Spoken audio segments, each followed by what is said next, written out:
Hello.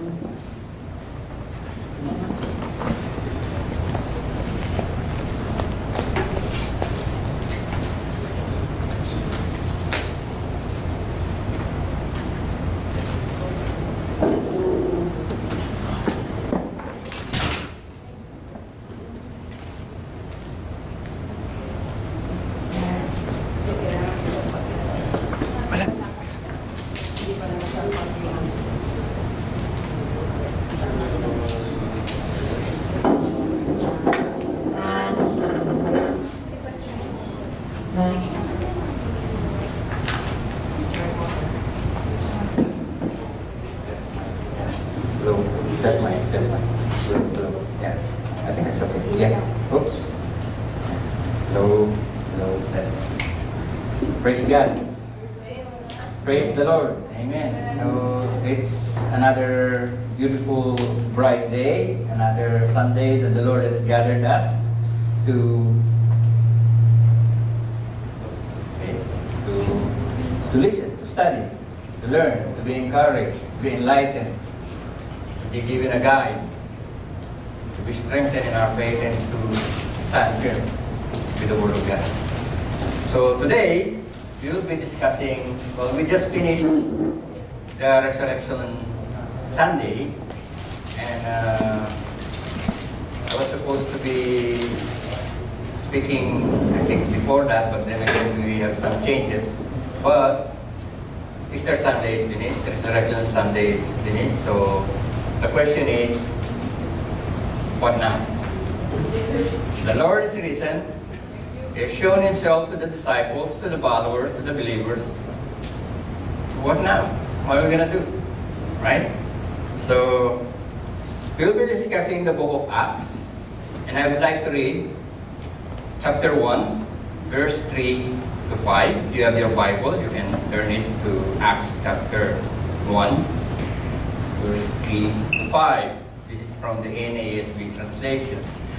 To this, He also presented Himself, that is Jesus, alive after His suffering by many convincing proofs, appearing to them over a period of 40 days, and speaking of the things concerning the kingdom of God. Gathering them together, He commanded them not to leave Jerusalem, but to wait for what the Father had promised, which He said, "You heard of from me, for John baptized with water, but you will be baptized with the Holy Spirit not many days from now." Let us pray. Oh, our Heavenly Father, most gracious and loving, who continually protect us and guides our steps, oh God, we come before you this afternoon, and as we study and learn from your word, we pray, oh Lord, that your Holy Spirit will continue to grant us the wisdom so that we may understand these words, O God, that we may be enlightened and encouraged, O God, and that your words, O Lord, be a guide in our steps, in our decisions, O God. And again, O Lord God, it is you, O Lord God, who, O Lord, serve all the glory and honor and praise. In Jesus' name we pray. Amen. Amen. We all know that, the arrest, the torture and all the things that the authorities, religious authorities and the Roman occupying power have done to the Lord Jesus Christ is really, really brutal. It's something that is, it's shocking what happened. And the disciples themselves, they were surprised, they didn't expect it. They're thinking of the Messiah as the one that would save them from the Roman Empire. Everything followed into shambles. So maybe in our life we encounter some problems in our life as well. Maybe not be as tragic as what happened, but we ourselves face obstacles, trials, problems every day, right? And what do we do? What do we do? when let's say there's a problem? What do we do?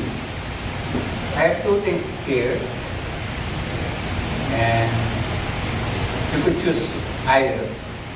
Either you react or respond. What's the difference? What's the difference between reaction and response? Reaction is instinctive. Meaning to say, like if somebody tried to hit you on the head, what is your instinct? What is your reaction? Either you move left or right, or you block, right? Or if you see him coming, you go and touch it, right? That is a reaction from the things that is, that you are encountering. Something that is by reflex, right? Something that, you don't think about, right? It's just instinct, like you either run or something like that. So that is the reaction. What's the difference between that and the response? Response is something that we thought of carefully. Something that we think it first. Really think it deeply before we make a response. So there are two things here. And later, maybe, as we leave this building, we will ask ourselves, are we gonna react or are we gonna respond? Which one are we gonna choose? So let's say, let's see what happened during the time of the Lord Jesus Christ when he was, they caught him, they crucified him, they killed him, they put him in the grave. He was there for 3 days and 3 nights in the grave. So what did the disciples do? First, we check their reaction, right? Their instinct. What did they do? What did they do? They hide, right? When your leader is caught and crucified and killed, and you are identified as a member of that group, what would you do? I'll be next, right? So you hide. They were not hiding. So that is an instinct, right? Protect yourself. So they hide themselves. And this is something I experienced myself personally, because when I was in the Middle East, I was involved in a underground church, and in Saudi, it's not allowed to have gathering like this. Not allowed to have a Bible. So there are 3 of us, and we asked permission to gather, but the boss, the camp boss, was so upset and said, this is not allowed. This is forbidden in Saudi Arabia, and why are you requesting this? So he was so upset, and we said that if you don't want, that's okay, we're just asking permission. Before we do anything, we just ask permission. I said no. So we thought it was okay. But a few days after that, we start opening rooms, checking every room. Which one has a Bible, which one has Christian material, which one of these people, because we are identified, they know us already. So which one is, and then they pick up the person that I am with, the leader, pick him up, send him home. Right? Imagine, your family are expecting you to send money every month. And then suddenly, the next month, instead of money coming home, it's you coming home. And if you have a child or a son or a daughter in university or studying, what will you do? Suddenly, there's no tuition, there's no money. Right? That's the risk that you have to take. And then another 2 were sent home. Both are roommates, also sent home, also with family. And me and the other guy, we were thinking we're going to be next to be sent home. So one day, we were talking, I went to his room, we were talking what we're going to do. We were afraid, we were scared. So when somebody said, oh, we're not scared, I'm Christian, I'm not scared. No, we were scared. Very scared. But we did not stop. That's the only thing. We were scared, but we continued. We didn't stop. Then suddenly, while we were in the room, somebody is like knocking the door as if they want to break the door. Like a military, like bang, bang, bang. Just knock. Why need to hit the door so hard? And we are already afraid, we are already scared. And then suddenly somebody hit the door like that, and when we open it, we see the boss of the boss, the top person. Although inside I'm shaking, I'm scared, I approach him calmly and asked him, what can I do for you, sir? Can I help you? He didn't say anything, he just looked at the room, see if there is any statue or cross or whatever. And he didn't say anything. Then he left, with all the other guys with him. I don't know, around 5 people. And then I said, it's time for me to go home. But Lord, you don't want me to go home, you cannot do anything. So what happened is, I stayed for another 7 years involved in the underground church. Hiding while we worship, praying, control volume. As when I came here, I was just disappointed, like, here we could sing as loud as we can, but we don't. But there, we want to sing as loud as we can, but we can't. Right? There, we want to share the word and, we can't. It's forbidden. It's so difficult. Here we speak, but we don't. It's just sad, right? But anyway, that happened to me and with the other brothers and sisters. So what happened? They were in hiding. That's normal reaction. What else did they do? Peter said, I want to go fishing. Let's go fishing. All our plans, all those 3 years, we spent with the Lord Jesus Christ. We left our homes, our family, our livelihood, went to Jesus, expecting Jesus would save us from this Roman occupation, deliver us from all these things, and now He's dead. What are we going to do? Let's go back to where we left. Go back again to fishing. Because they were fishermen, right? So, what do they do? What do they do? They go back to their normal lives.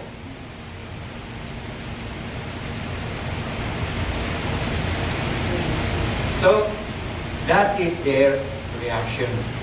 Now, let's see the response. Things that, that are well thought of before they act. Right? Let's see the response. It all happened in Acts chapter 1. Acts chapter 1. They were all together, and then the Lord Jesus showed Himself with the remaining 11, because there are only 11. Judas is dead already. And they were thinking like they need a replacement for Judas. So they decided to pass a lot and finally replace him. At the same time, Jesus showed Himself to the disciples and to the believers and said to them, you have to wait. Wait and pray. So Jesus wants them to wait, right? So to get a better picture, I will try to explain it to you. Because when the Lord Jesus Christ died, it was Passover. There are 3 mandatory festivals that Jewish people has to go back to Jerusalem on a pilgrimage. There are only 3. Mandatory, all men should go there. The Pesach, which is the Passover. The Sukkot, which is the Feast of Weeks, which is our Pentecost. Right? And then the Shabbat, which is, the Sukkot is the tabernacle and the Shabbat is the Feast of Weeks. Now, Jesus said to them, wait 50 days. That's why it's Pentecost.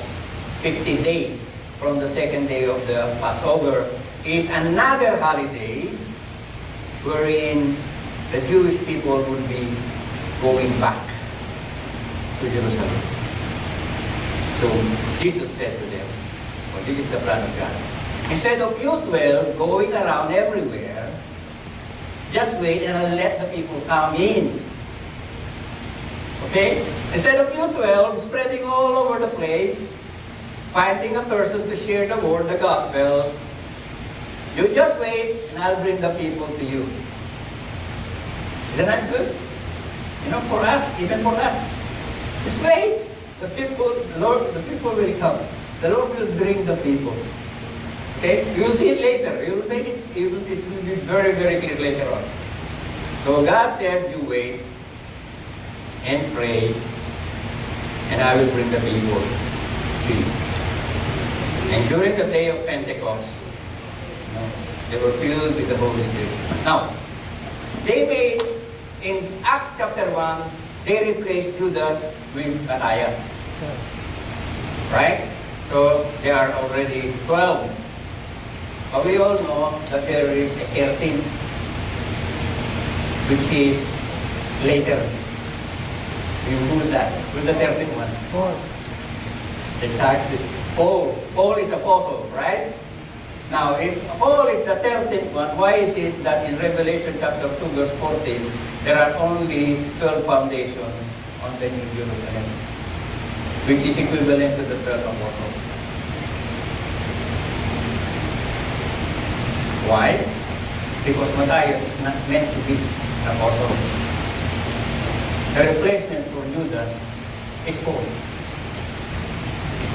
So if somebody here or somewhere claiming that he is an apostle, you already know he's a fake.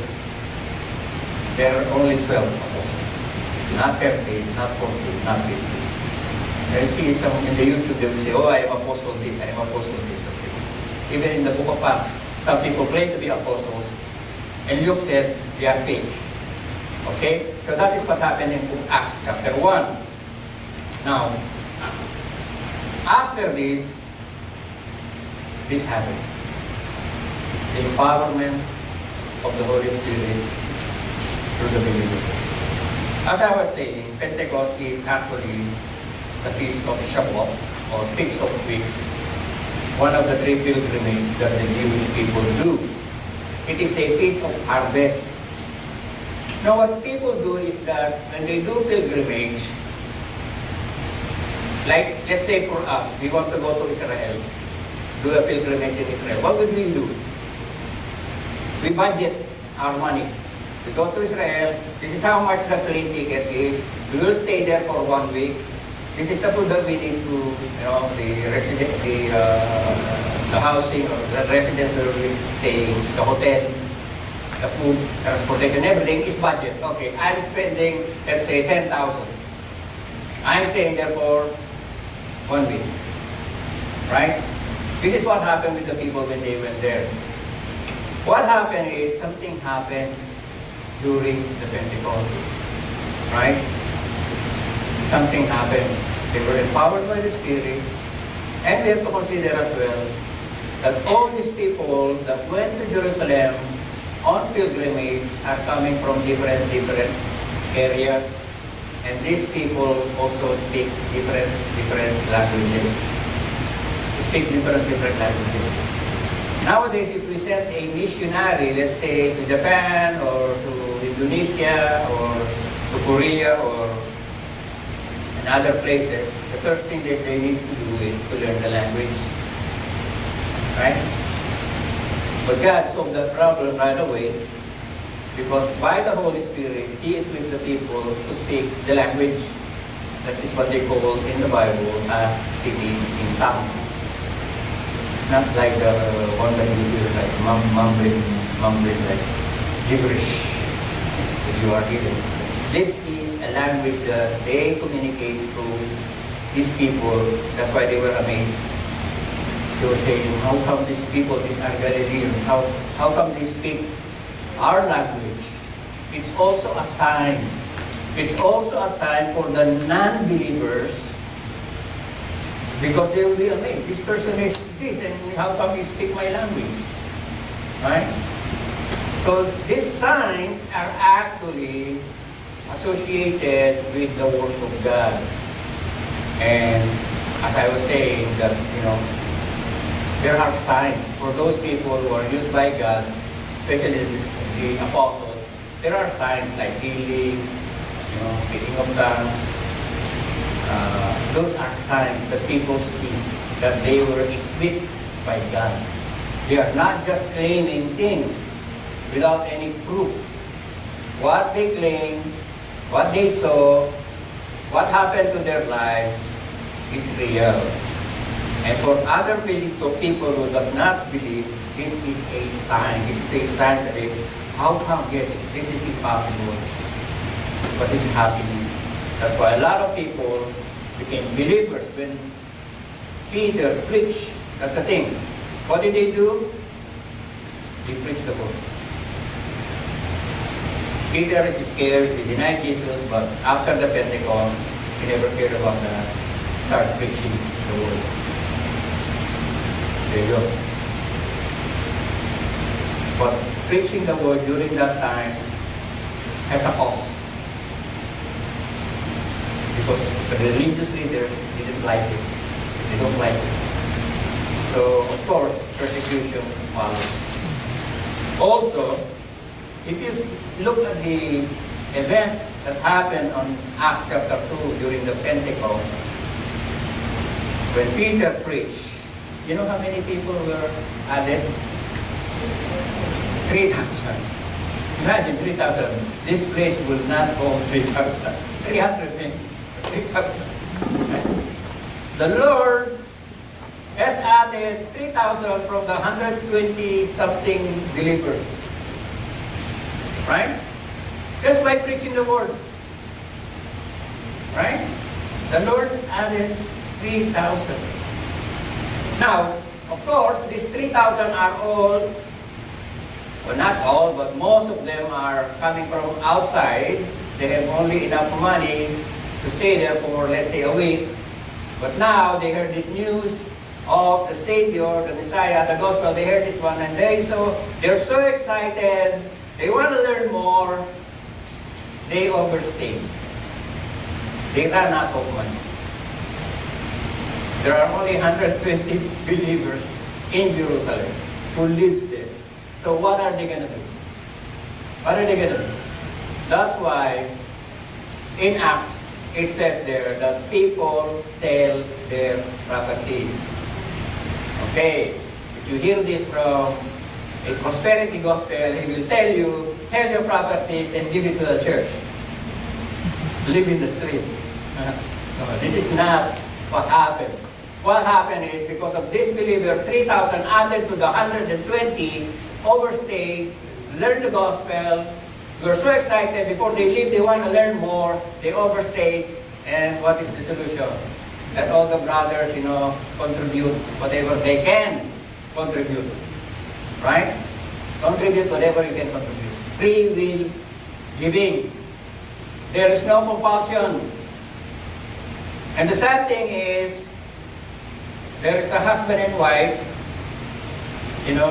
who decided to lie. They have their property, they sold their property, it's their property. They sold it, the money is still theirs. But decided to tell Peter, this is the full amount, but they already pocketed the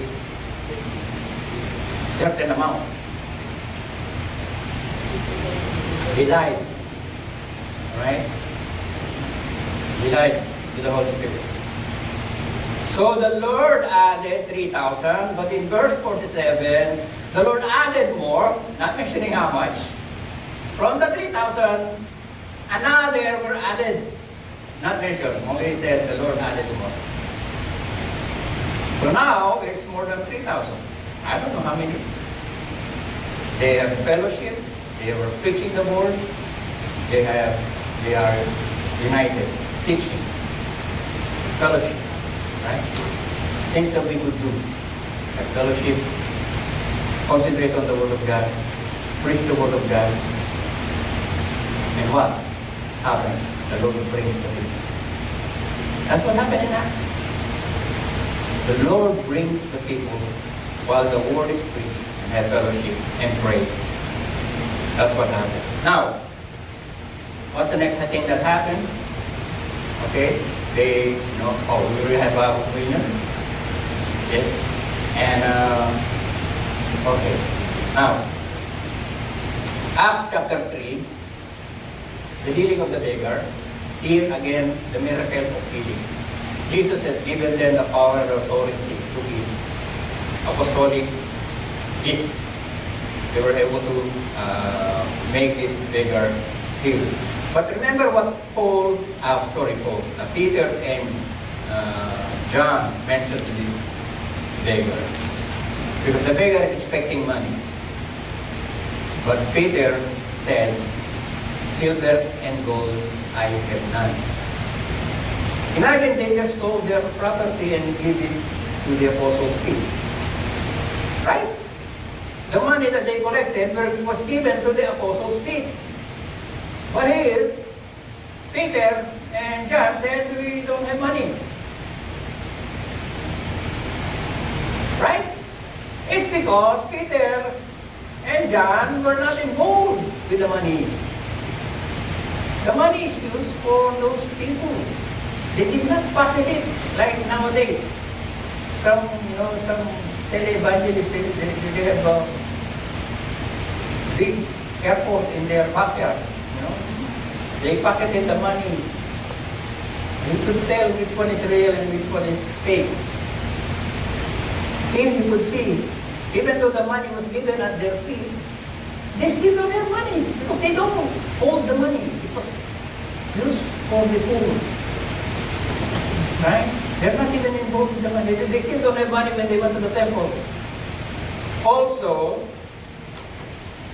when this miracle happened, people were added, people get healed. You know what did they say? What did they say? It is not because of our own power and not our own piety that these things happen.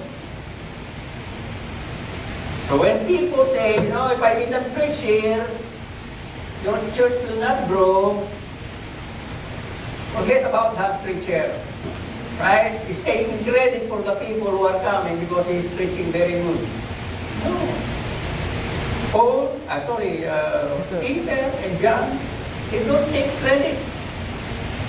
It's not because of us, but it's because of God. They are humble enough to admit that this thing that is happening is not under their power. It's God. So, sign of a true leader is humility. True church, they are humble. Again, I told you, persecution, Acts 4. We are called to persevere. They face persecution. And guess what? After the persecution, another 5,000 were added. See? You want to grow the church? Okay? Preach the word, have fellowship, have one mind, do the work of God, be humble, face persecution. And the church will grow. Okay? If you preach this somewhere else, maybe they'll not come. They'll not come anymore. Stand firm and immovable, verse 18 and 19. We all know we will be facing persecution. So, but be steadfast, brothers and sisters. Our God never changed. He was able to save the apostles, the disciples, the believers during his time. He's able to do that as well with us. Never changed. Right? Again. Verse 5. Oh, this is the one that happened when Ananias and Sapphira decided to lie to the Holy Spirit.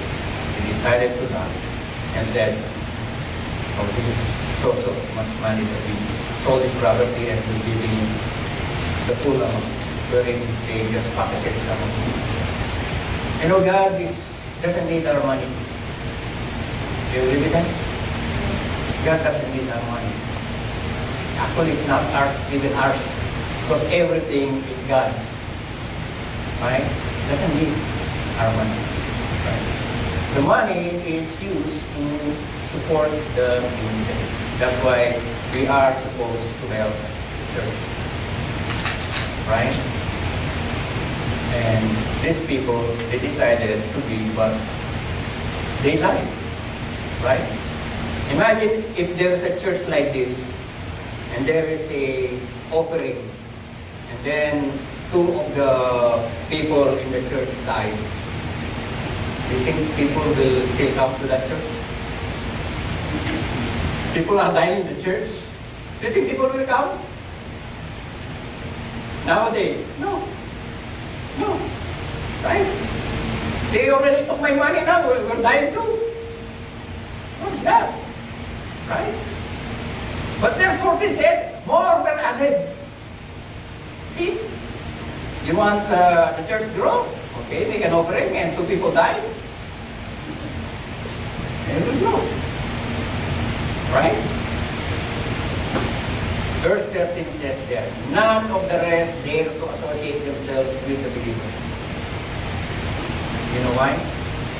It is a serious thing to be in the body of Christ. Because God is holy and He expects us to be holy. Right? And those people who are, they think that they would gain something, their heart is not right, they join the group, and then they died. People realize this is not a place where we mess up. This is not a place that we should take the risk of life if we are not true. The only people who will stay in the church are the real one. The fake one would avoid it. Because if you are a fake one, you might as well die. The same way as Sapphira and Ananias. That's why the scripture is very clear there. None of the rest dare to associate with the believers. Because God is real, God is working, and God protects the church. It's in an early stage, and people are already lying. People are already, deception is already there in the body. So what did God do? Eradicate this deception. Right? So those people who join, and their heart is not right, so people who have now, the heart is not right, they would not even join the church. But the Lord added more believers. Now mention how many? There's 14. If you preach this outside, people will say, this is the way the church grow, persecution, offering money, and then somebody dying. The church will grow. But that's what happened. The church grew. Right? And some people who were persecuted, who were punished, who were jailed, were tortured, what happened to them? They even rejoiced after the persecution. They're even happy to face persecution, to face this shame for the sake of Christ. You will be shamed for the sake of Christ. Are you willing to take that risk? Some people say, oh no, I'm just attending. I'm not part of it. So those who are real in heart, it is something to rejoice when you become a part of the persecuted body of Christ. That's why I admire those people outside, in those countries where there's persecution, as I was mentioning last time. There are so many countries outside Canada that are being persecuted. Christians are persecuted. But churches are growing. Right? I think sometimes we need persecution. If we really want the church to grow, we should be persecuted. In the Middle East, if you are not true believer, you wouldn't even go to church. You wouldn't. Because you're risking your family, you're risking your life, you're risking everything. What if they send you home? That's why some people ask us, what will you do, Brother Willie? Why they send me home? Are you going to want to send the money to my family?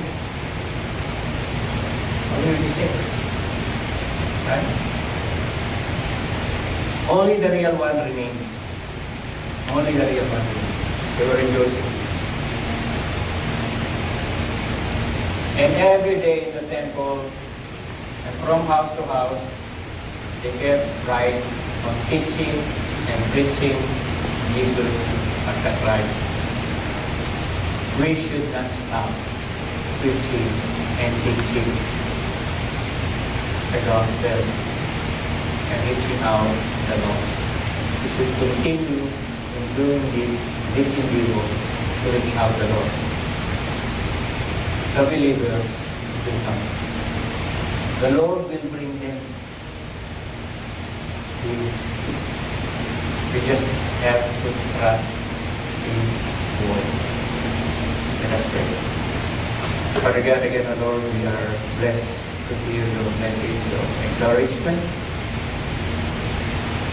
We thank you, Lord God, that you have shown us, oh God, that it is you who bring souls to your body, Lord God.